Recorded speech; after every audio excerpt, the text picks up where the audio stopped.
ప్రియా, ఈ టిల్లునే నువ్వు మోసం చేస్తావా?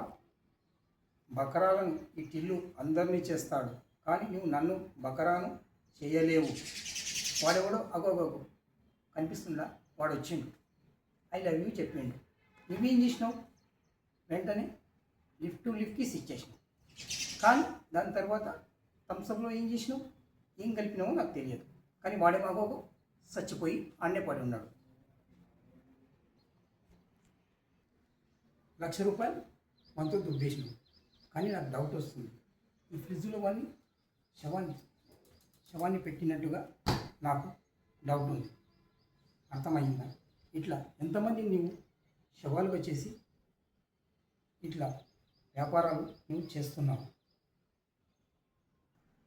చచ్చినోడు నా క్లోజ్ ఫ్రెండ్, వాడికి కోట్ల డబ్బులన్నీ సర్వనాశనం అయిపోతున్నాయి. ఎందుకు అని ఆలోచిస్తున్నాను. కానీ ఇప్పుడు పరిస్థితి, వాడు ఇలా డబ్బులన్నీ తెచ్చి నీకు తగలేస్తున్నాడు. ఇప్పుడే వాడి భార్యకు ఫోన్ చేసి చెప్తాను. హలో, ఏం చేస్తున్నావమ్మా? ఇక్కడ నీ భర్త హత్య కావింపబడ్డాడు. ఒక కిలాడి చేతిలో హత్య కావింపబడ్డాడు. నువ్వు వెంటనే కారు వేసుకొని వచ్చేసి ఇదే అపాయింట్మెంట్కి త్వరగా రావాలి. అర్థమైందా? త్వరగా రా. మళ్ళీ ఏం చేస్తున్నావు నువ్వు?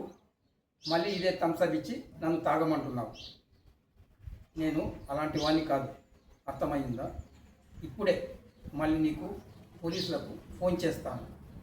Hello, police station. ఏంటి కాళ్ళు పట్టుకుంటున్నావేంటి? నువ్వు చెప్పకూడదా పోలీసులకు? అదంతేం లేదు, పోలీసులకు చెప్పాల్సిందే. నీలాంటి ఆడది ఈ సమాజంలో ఉండకూడదు. వెంటనే వాళ్ళు అరెస్ట్ చేసి నీకు ఉరిశిక్ష విధించాల్సిందే. అర్థమైందా నీకు? ఇప్పుడే పోలీసులు వస్తున్నారు. రండి ఎస్ఐ గారు, రండి. సమయానికి వచ్చారు. ఇగో ఈ రాక్షసిని తీసుకెళ్ళండి. అర్థమవుతుందా?